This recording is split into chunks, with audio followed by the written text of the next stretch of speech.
মহান আল্লাহ তাআলা মানুষের ভিতরে কিছু সুযোগ সুবিধার ব্যবস্থা করে দেন, সবসময় দেন, মাঝে মাঝে সুযোগও দেন। কেমন যেন আমার মনে হচ্ছে, বাস্তবতার অবশ্য ভিন্ন হতে পারে, এটা আপনারাই ভালো জানেন।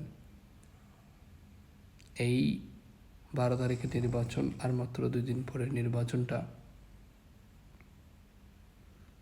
বাংলাদেশের জন্মের পরে, তা বাংলাদেশ নামের একটা ভূখণ্ড স্বাধীনতা সার্বভৌমত্ব অর্জন করার পর থেকে প্রথম একটা সুযোগ এসেছে হয়তো জনগণের হাতে সত্যিকারের নেতৃত্ব পাওয়ার।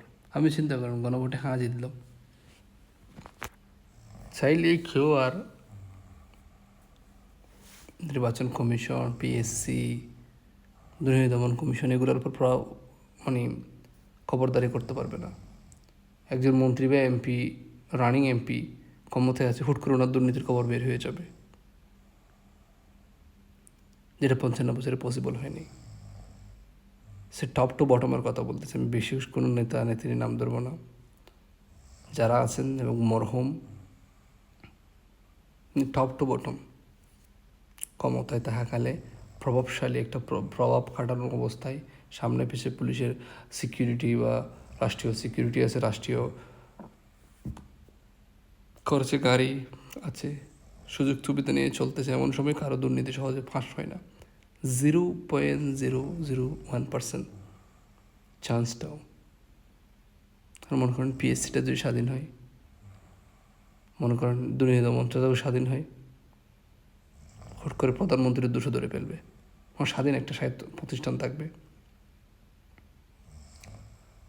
সত্যিকারের যে স্বাভাবিকভাবে যেটা ধরা হচ্ছে, তাদের সিস্টেমটা ফাংশন করবে, সেই জিনিসটা বাংলাদেশের প্রয়োজন। সো এই জিনিসটা ফিরিয়ে আনার জন্য আপনাকে গণভোটে হাঁ দিতে হবে, ইনসাফের পক্ষে রায় দিতে হবে। এখন ইনসাফের পক্ষের কথা বলতে গেলে আবার কিছু পক্ষ মানুষ জামাত বানিয়ে দিচ্ছে। আবার এটার জিনিসও ওরাও যে কত বড় ভুল করতেছে সেটা জানে না, বরং নিজেরা কেমনি ইনসাফের পক্ষে তো সবাই থাকা উচিত, তাই না? আর ভোটাররা ইনসাফের পক্ষের মানুষ খুঁজবে, তাহলে তারা ইনসাফ কায়েম করার জন্য ইনসাফ কেমনে করতে হয় এটার ব্যাখ্যাগুলো তুলে না ধরে কী করতেছে, সোজা হয়ে জামাত বানিয়েছে। তাহলে মানুষ একজন সত্যিকারের ভালো কিছু চাই, সবাই তো রাজনীতি করে না, সবার পেশা তো রাজনীতি না, হয়তো বিশেষ কোনো দলকে পছন্দ করতে পারে, মহব্বত থাকতেই পারে, কিন্তু ইনসাফ সবাই কাম্য না করে, আদালত প্রতিষ্ঠিত হোক সবাই চায়। আমিও যখন আমার স্বার্থের উপর আঘাত হয়, আমি তখন ভুলে যাই এটা এভাবে হয় না, অর্থাৎ আমি নিজে একটু সুযোগ সুবিধার জন্য তখন আদালত চাই না। কিন্তু একটা সিস্টেম, রাষ্ট্র যখন সিস্টেমেটিক